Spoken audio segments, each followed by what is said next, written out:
I mean, I hear managers say we need time, we need time. Is this what we're seeing here with Pochettino, that he just needed time? And we're seeing signs of what he wants to do? Because the irony is they've never had more injuries. Against Tottenham, it was 14 first-team players out and significant ones as well, yet they managed to do that and then go on to Sunday.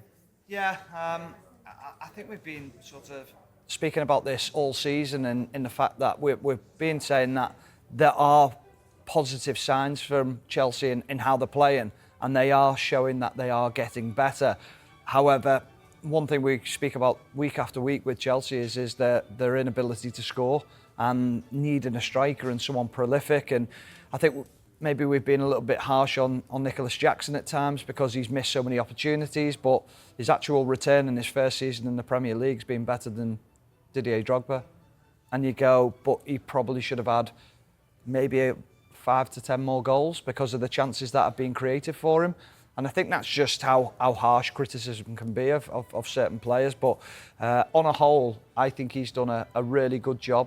I think he'll be looking to shift players out and again and in the summer, and condensing that squad, making it a little bit smaller, a little bit tighter, but adding more quality into it as well, and making sure that he brings his training numbers down, because it's very difficult when you're a manager trying to keep everyone in the squad happy.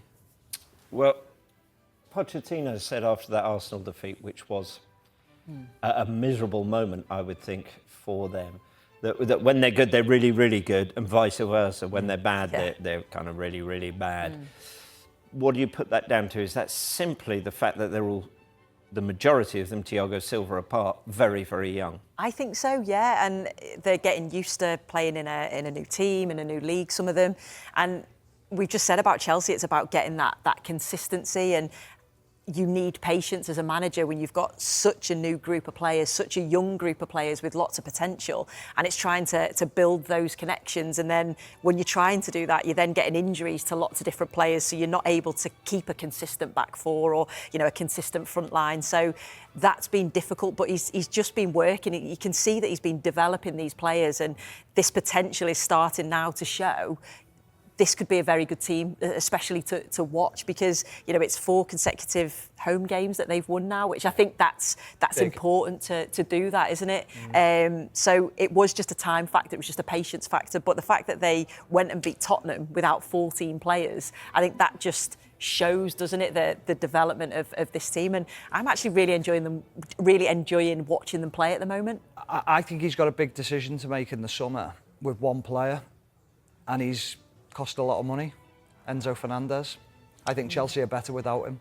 Well, we saw from the Villa game onwards, half-time of the Villa game onwards, Cucurella stepping into, we highlighted it last week, stepping into that midfield. Looks really good. Caicedo perhaps playing better. Conor Gallagher then has more freedom to press. Is that what you're seeing there as well? Yeah, I just think it's very easy to run off the back of Enzo Fernandez. I've watched him a few times now where I think he doesn't take responsibility for tracking runners. I think he's quite sloppy on the ball. I think he's struggled. Now, I know he's picked up a groin injury and he's had surgery, hasn't he? So maybe I'm being harsh on him. Maybe he's been trying to play for the manager through a situation where he's not being at his best. But Chelsea look a better balanced team when he doesn't play in it. And I think sometimes you've got to work out. It can be so harsh, football, because you think, well, he's a good player. Yeah, he is. But relationships on the pitch are everything. And that relationship between Caicedo and Enzo Fernandez isn't great. And when you say you put Cucurella in there, he looks more comfortable alongside him, which is strange because he's a left-back by trade, but he's so comfortable on the ball. But then he understands the defensive side of the game and tracking back and making sure he tracks runners. So I think he's got a decision to make in there. Obviously next season he'll probably have Lavia back into that position, whether he'll play alongside Caicedo in that midfield position, but it's not really worked out for Enzo Fernandez yet. I hope it does, but at the moment it's not quite being how he wanted it to go.